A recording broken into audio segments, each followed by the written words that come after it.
This is Bill Moberly with the Americans in Wartime Museum interviewing Bradley Oswalt on the 9th of March 2020 at St. Matthew's United Methodist Church. So Brad, tell me a little bit about what brought you into the military and a little bit about your background. Thanks, Bill. I'm getting older now. Back in 1980, I was a sophomore at Virginia Tech. And President Carter was running against Ronald Reagan. And people who lived in that era probably remember we had come out of Vietnam in '73. In the 1970s, the military was, I think people used to call it notionally the hollow force years. We had a lot of morale issues, and a lot of our equipment was in poor condition. And the military in general was not what it once had been. Funding for the military had gone way down. And I got caught up in kind of the emotion of that election. Ronald Reagan was pushing for rebuilding the U.S. military. He made, kind of patriotism a thing, flying the flag. And I was at Virginia Tech, and I was a civilian student down there. And it was in my sophomore year. And I decided I was going to go into the military. And I called my dad, who had served in the Korean War in the Air Force, and he was in the Department of Air Force as a civilian at that time. And I told him I was thinking of going in the Air Force, and he said, well, that'd be great. He thought that was a great thing. His comment always was, be great for 4 years, and then you can go off and do something else after you serve 4 years in the military. I think that's always good. So I said, great. So at Virginia Tech, they had a Corps of Cadets, and it's like the Citadel or VMI. You wear a gray uniform 7 days a week. So I went over to the Corps of Cadets, and I told them I was interested in joining the service. And they connected me with ROTC. And long and short, the summer after my sophomore year, I went to Air Force field training up in Dover Air Force Base. And I was indoctrinated in the military. You went for 6 weeks of training, and it included field activities, doing everything from survival training, just learning basic military skills. Did that for the summer after my sophomore year. When I returned, I was in the Corps of Cadets. And the Corps was 7 days a week, so we learned, you really got ingrained in a military mindset. And I was really amped up to become an officer in the military. And at that same time I was doing that, those 2 years of college, President Reagan had come in, and they had initiated a massive defense buildup for the U.S. military across all the services. In June of '83, June 10, '83, I was commissioned as a second lieutenant. Big day. I was very excited. My father-in-law, who was an active duty Army colonel, read me my commissioning oath. We did the oath. And it was going to be my father-in-law. I was engaged to his daughter. And I went on active duty in November of that year, so November of '83. I had graduated from Virginia Tech with a degree in business. So what the Air Force does, you fill out a dream sheet, you tell them what you want to do, and I had listed all kinds of what I called military functional arenas, and they instead assigned me to acquisition. That's how we always laughed. That's the way the military tended to work. And so they said my first assignment was going to be to Wright-Patterson Air Force Base in Ohio. So in December, I showed up in Ohio at Wright-Pat in what we call Aeronautical Systems Division, and that's where the U.S. Air Force buys all of its aeronautical systems, so all of the aircraft procurements, that sort of stuff.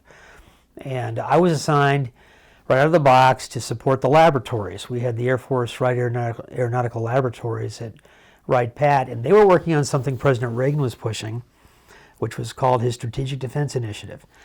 The slang at the time was, because of popular movies, was called Star Wars. And we were working on laser technology to potentially intercept, technology was very rudimentary back then, potentially intercept ICBMs, intercontinental ballistic missiles, which would potentially be fired from the Soviet Union, which was our major adversary at the time. I was assigned to support the lab and the scientists, so I started doing the acquisition part of that, working with companies to set up the contracts, to set up the projects, to work that kind of activity. So did it for 2 years. I didn't really think I wanted to be in acquisition. I was, you're at an acquisition base. There's a lot of military there, but I wanted to go out and do something different in the service. But they said I had a knack for it. And so after 2 years of doing that, my colonel told me that they were going to move me to one of the what they called the super SPOs. At the time, the system program offices at the time, the two biggest ones in the Air Force was the F-16 fighter, which was our newest fighter coming online, and the B-1B bomber. And so they assigned me to the B-1 program. We weren't in war at that time. We were in a Cold War. And when President Carter had been in office, he had canceled the B-1. The B-1 was our next generation bomber. It was intended to replace the B-52, which had come online really about 20 years earlier in the early 60s, late 50s, early 60s. And even then it was an older aircraft. And so the B-1A was supposed to be the answer. President Carter had canceled it, so when President Reagan came in, he reinitiated that program. And as I said, what I did is I was assigned to work on the aircraft portion of the airframe portion of that contract. So I worked on B-1. I spent the next 2 years working with Rockwell International and our, at that time, Strategic Air Command combatant folks to ensure we've got that bomber online. And the idea of that plane was to put aircraft, to build 100 bombers to replace the lion's share of the B-52s and put pressure on the Soviet Union at the time. The Soviets, we were in a Cold War, we had strategic arm limitations treaties in place, but they were very concerned about the Americans' technology. President Reagan was pumping so much money into our military that they were trying to keep up. And so our marching orders were to get the initial squadron of B-1s up and running on the initial operational capability date was 1 October 87. So I began working on that, and I worked a lot of long hours along with my colleagues to try to make sure that aircraft was up and running by October 87. And we met the date. The idea was to at least give the impression, the illusion to the Soviet Union at the time that the United States was ahead of them from a bomber technology standpoint, and to put a real threat into their strategic thinking. The B-52 at the time, when it was designed, had been a high-altitude bomber. They were trying to use it in training for low-altitude penetration missions against the Soviet Union in planning. And the B-1 was intended to maximize that mission. It was a far more efficient aircraft at low altitudes, low level. And so we worked really hard to get that aircraft out there. And I worked that, as I said, up until October, well, I got until 88. But until October 87, we reached our IOC date. And those aircraft were on the ramp. We wanted to make sure that the Soviet satellites would see them. They were parked on the ramps. They weren't really 100% aircraft. They weren't really 100% ready to sortie. We could use them in combat if we had to.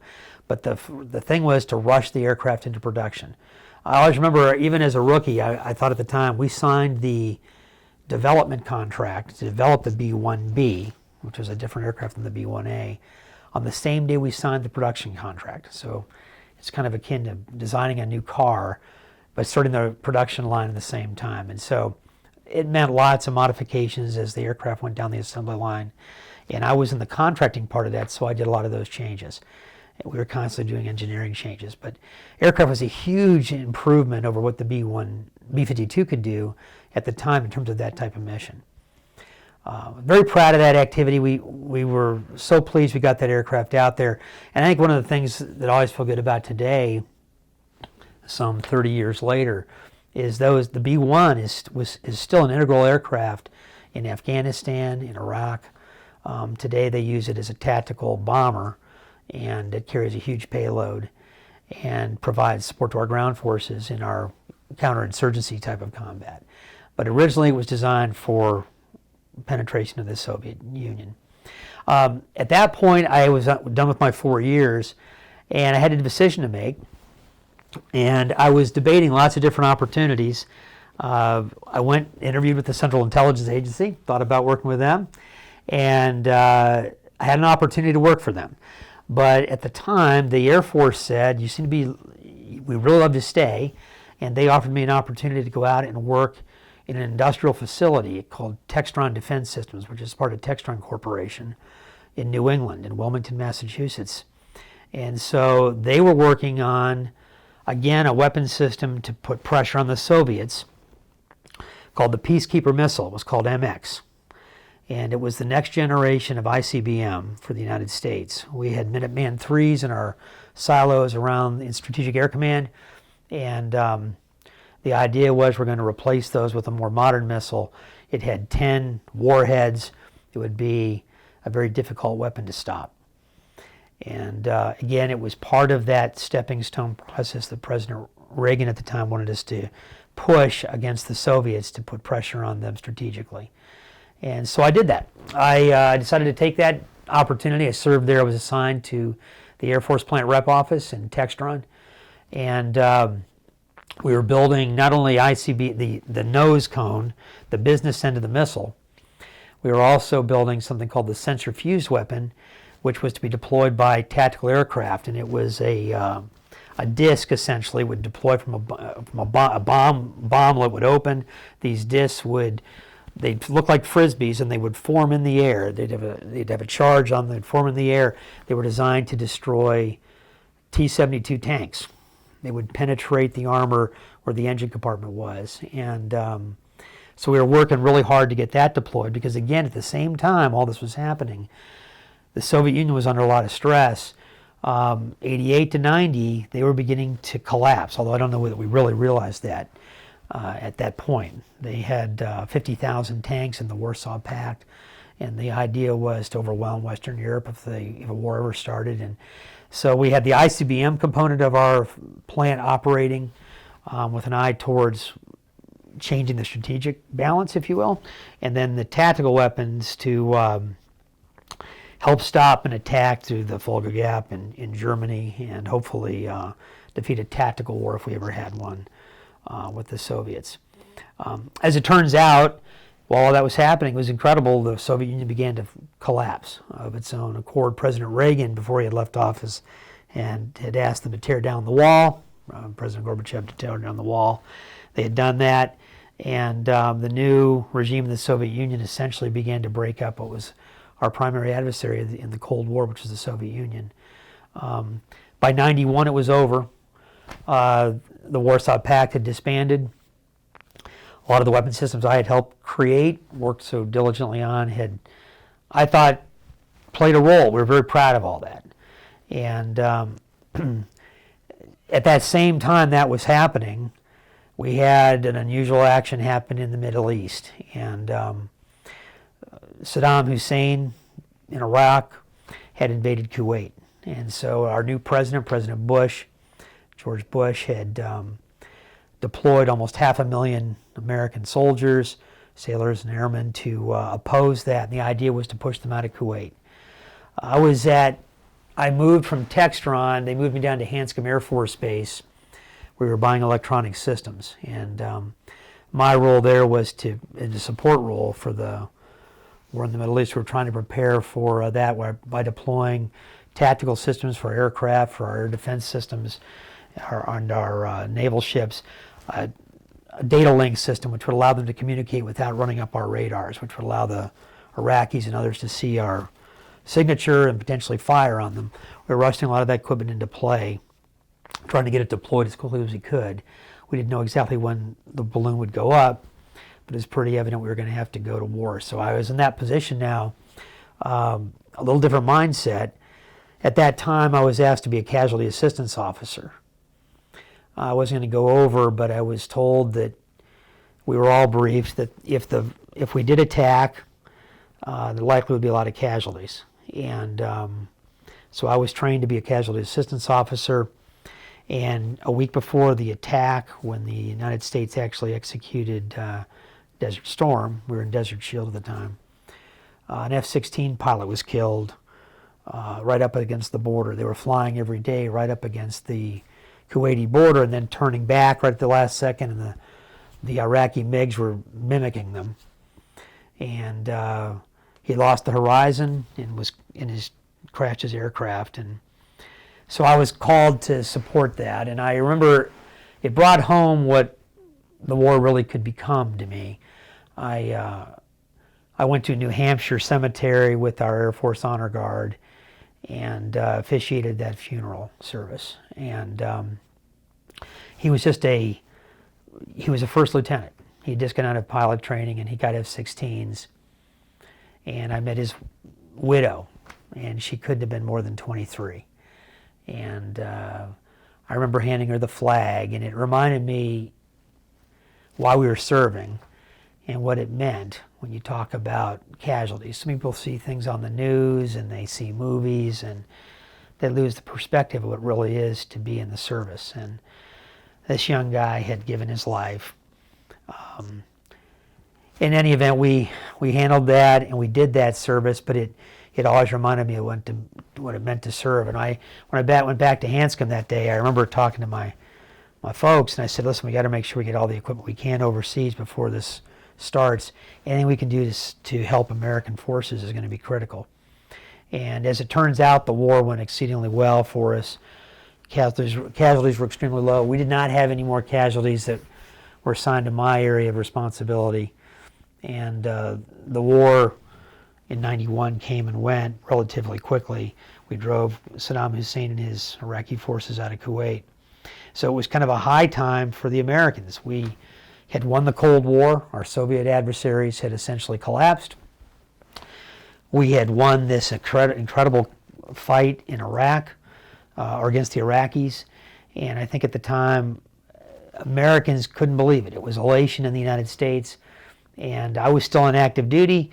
And as I said, my background was weapons systems. And what President Bush proposed, as did our new inbound president shortly thereafter, was President Clinton, was that we're going to reduce the military substantially. We're going to have a peace dividend. And so I had another decision to make. Do I stay in? Do I continue this? My specialty was the part where we spent a lot of money, candidly, on weapon systems. But I decided to stay, remain on active duty. And the military did, in fact, get reduced substantially. A lot of what I worked on was the Peacekeeper missile, the MX, was canceled. The B-1 was not. We built all 100 B-1s, and it went into service. And at that same time, we did away with Tactical Air Command and Strategic Air Command and went to Air Combat Command, so they were our new customer. And they were very happy with the new B-1s. But I decided at that point to do some career broadening. So I went down and I did assignments in Texas for Air Force personnel, and I supported the deployment process. We went into a mode where we protected the northern and southern parts of Iraq from Saddam Hussein, essentially. We had the Kurds in the north, and we supported that. So I was in charge when I was doing personnel stuff with deploying troops over, Air Force personnel over to support that operation.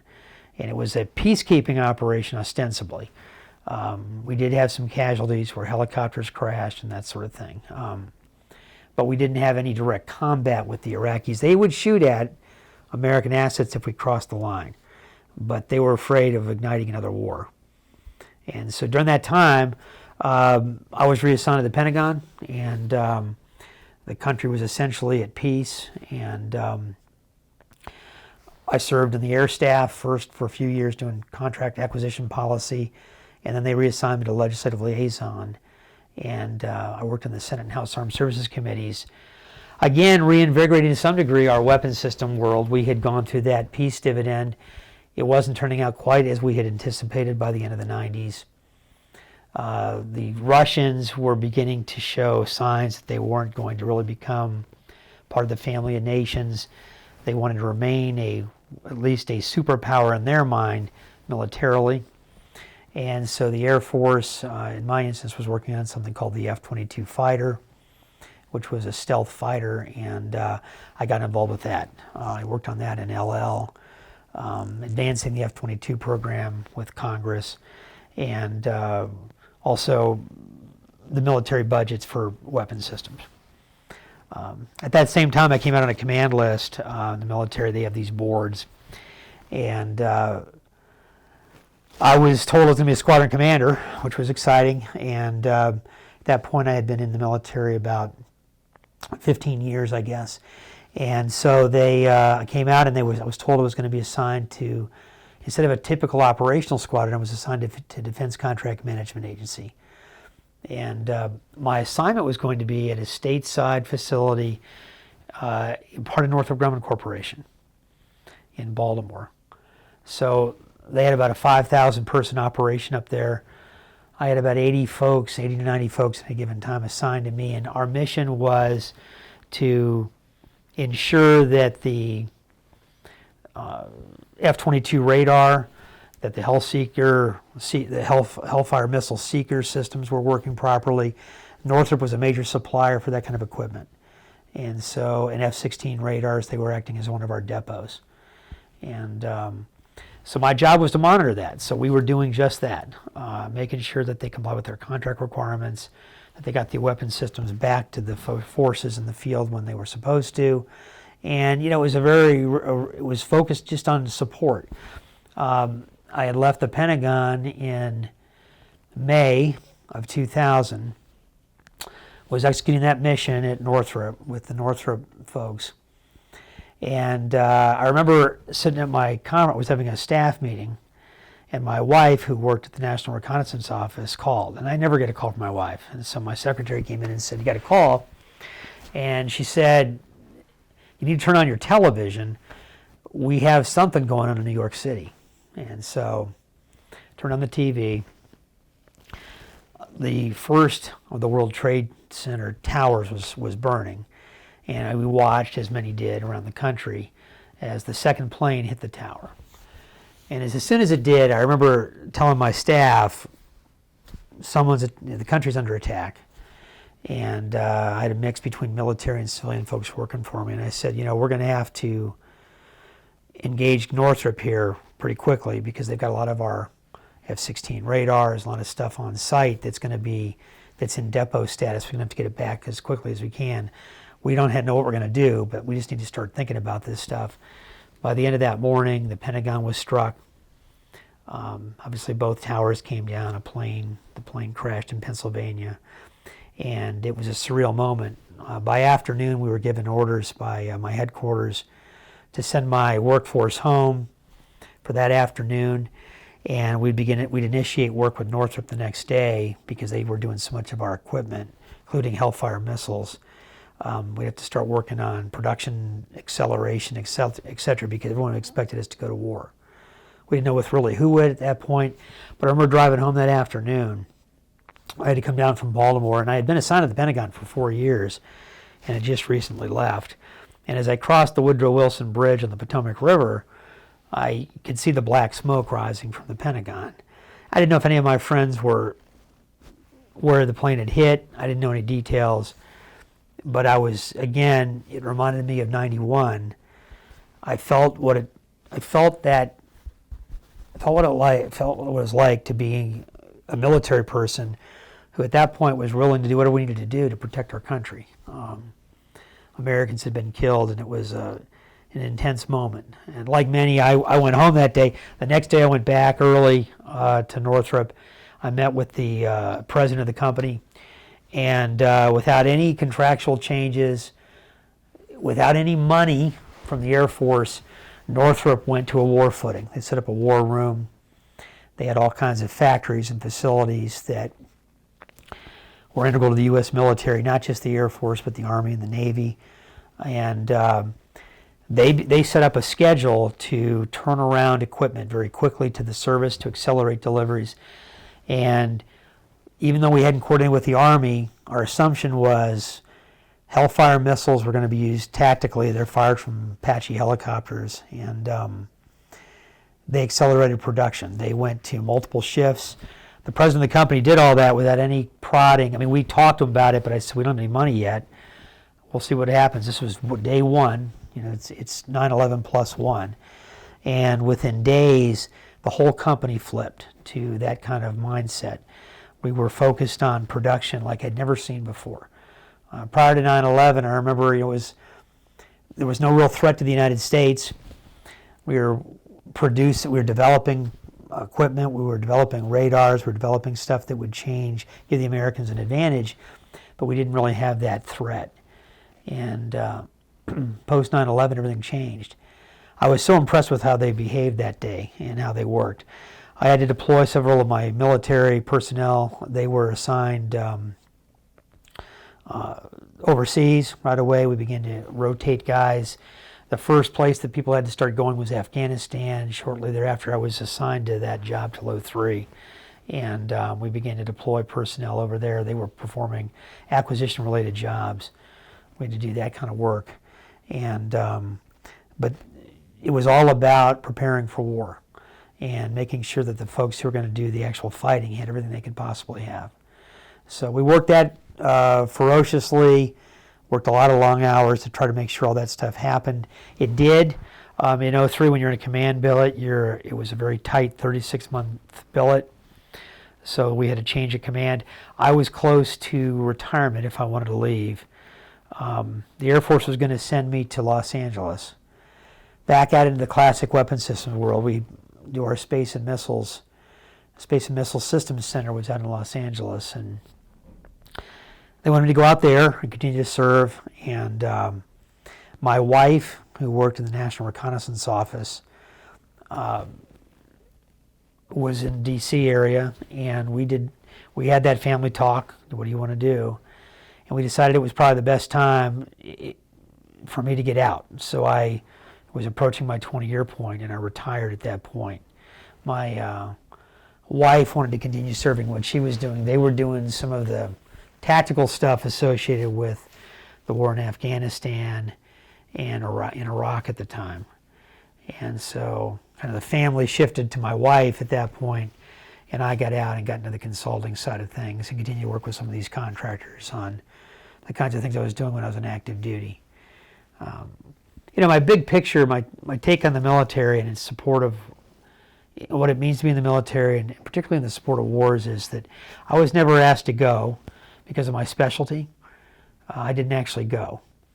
But I had a lot of friends who served in units that were in the front. And what I always tried to emphasize to the people that supported me and served with me and were under my command was to make sure that we always did our level best to get logistically everything we could that would make a difference in combat to our forces.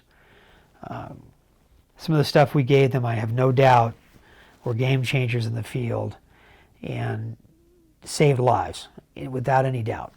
And I always felt good about that.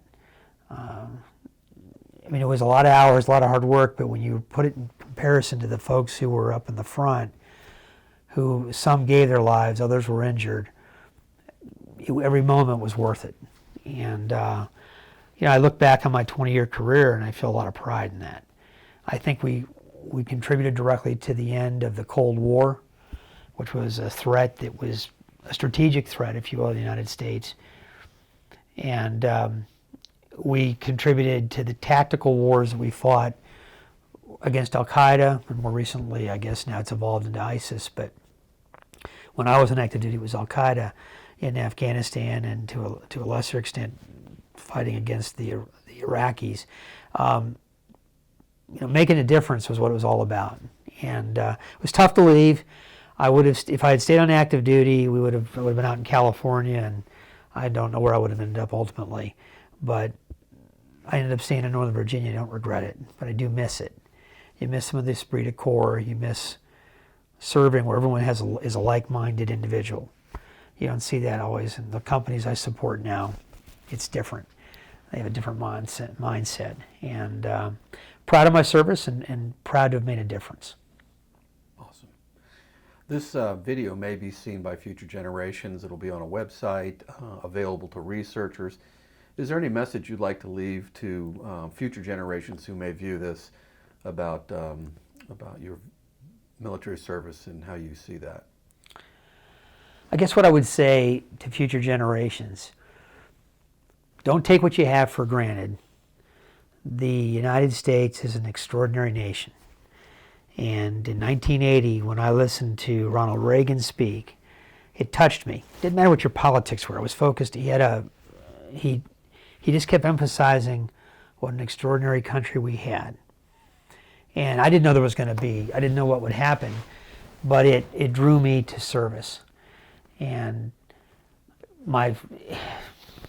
I didn't know if I would like it, but I felt like I was obligated to do it, and I wanted to help. And so support your nation, support the military.